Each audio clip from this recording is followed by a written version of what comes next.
The second part of my video. You can see the suit is still running. It's gonna run for 12 hours unless I turn it off. So now I'm gonna completely doff it, and I'm gonna go into specific details about construction and how it helps us to protect ourselves and our patients. Now let's dive into some specifics. So the reason why I made this suit, because most of the suits that are available on the market, they're either too thin and not reliable, either they're extremely thick. So there are like full powered air purifying suit, but usually they're extremely uncomfortable and extremely expensive, meaning that nobody's gonna afford just getting this stuff. This thing is something that is compromised. It's fairly lightweight. Again, it's combined of easy achievable materials, nothing special here, and it utilizes quite simple principles. So the base of this suit, this black piece, is actually a motorcycle raincoat. If you look inside, it's completely watertight. It has this sealing inside, and outside it's polyester, which is non-porous, so you can easily disinfect. And that's one of the key points. You can completely easily wipe down and disinfect all your mask together and the suit. It takes you less than a minute actually if you use a towel drenched antiseptic solution, and I prefer alcohol because it works pretty fast and it leaves no residue. So you can actually wipe the whole suit down in less than a minute if you are quick enough, and you can then take care of another patient without taking off the suit, without having a risk of cross-contamination by bringing something to the patient's ward on your suit, which oftentimes might happen with face shields and conventional suit that people are wearing, and coveralls that are not wipeable, that are porously made out of porous or membranous fabrics. So this is much more durable. Now, as for a filtering system, it has this big 3M HEPA, that's P100 filter, which is, again, this is a prototype. In the final model, it's going to be completely sealed in plastic with only one hole under here, so you would be able to easily wipe it down, even the filter box itself. Now, as you can see inside here and from this part, it has two orange pumps. So those orange pumps, they cost around $6 to $7 each, $8 at most. So it's a $16 pumps. They work on around 6 to 5 volts, which is easily achievable with any power bank such as this. And one pump runs on 5,000 milliamp battery for more than 6 hours. So this is 20,000 milliamp batteries and 2 pumps. That gives us more than 12 hours of lifetime on single charge. Not to mention that you can actually pretty fast wipe it down and doff it as you need it. Then you can don it back again and reuse it multiple times. So the initial $150 that you're gonna have to invest in this piece of equipment, it's actually almost forever. The only thing you would be changing is these filters. So those are just typical patient circuit filters, and there's a big variety of them. No shortage up till now time.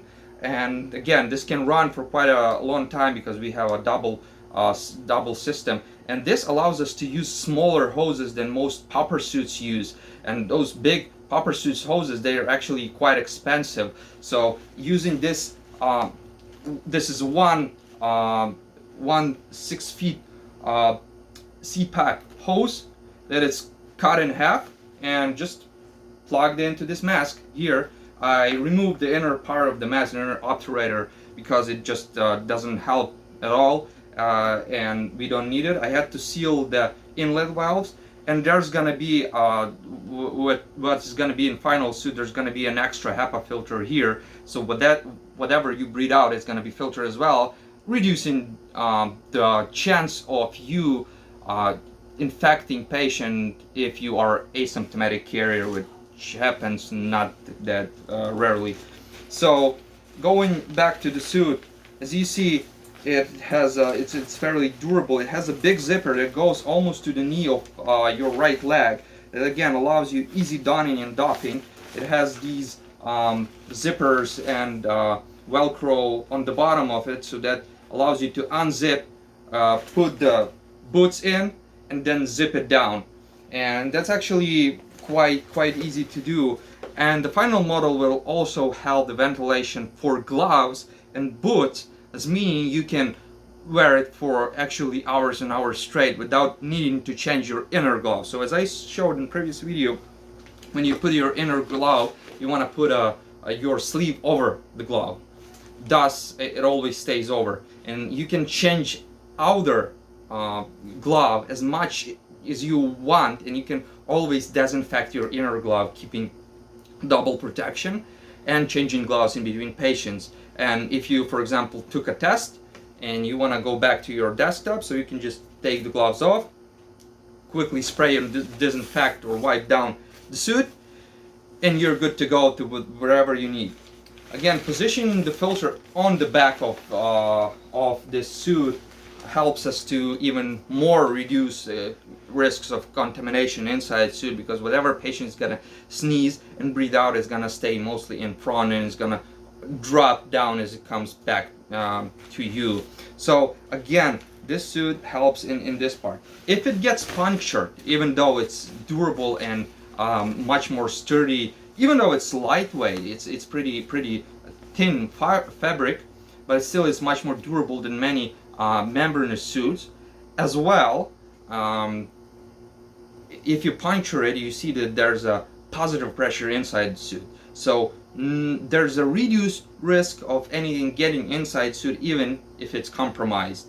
And again, double filtering system for your breathing, for respiratory system, it eliminates any issues if, for example, we have any pump malfunction or something is gonna go through this filter, or some piece of the pump is gonna just break out and go with the airflow. You're not gonna breathe any of that in because you have a filter. And again, using double hose instead of one hose produces us good enough velocity and high enough flow to support easy breathing, whereas it's much cheaper and much more feasible than conventional popper suits that we have. And again, most of the popper suits, they have only popper mask, but the suit, it's not ventilated, thus giving you heat exertion upon prolonged wearing it. And I've seen people, unfortunately, are struggling with that. They put suits on, then they cannot even put a hood on, because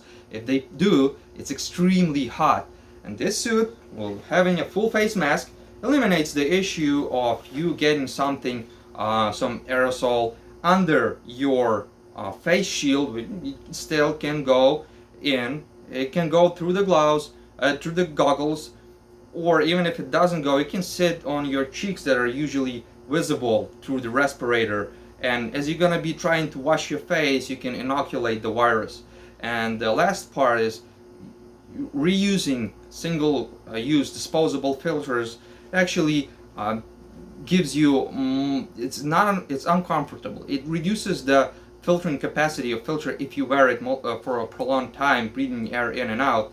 If any virus gets on it, it can actually go into inside of the mask, and then you're gonna be breathing it back and forth.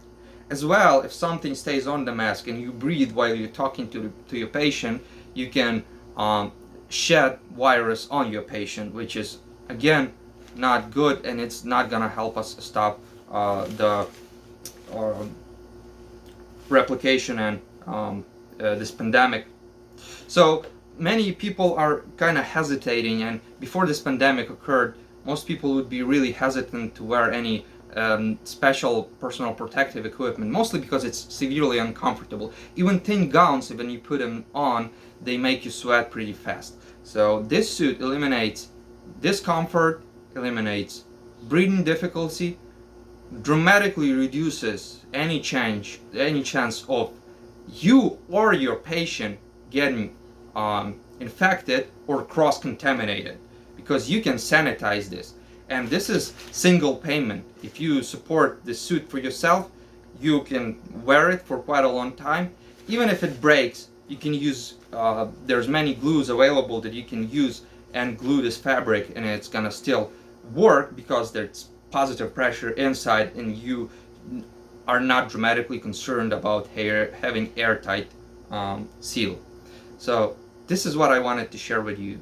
I would greatly appreciate you sharing this video with others, giving some comments to me, some feedback, and have a great day, everybody.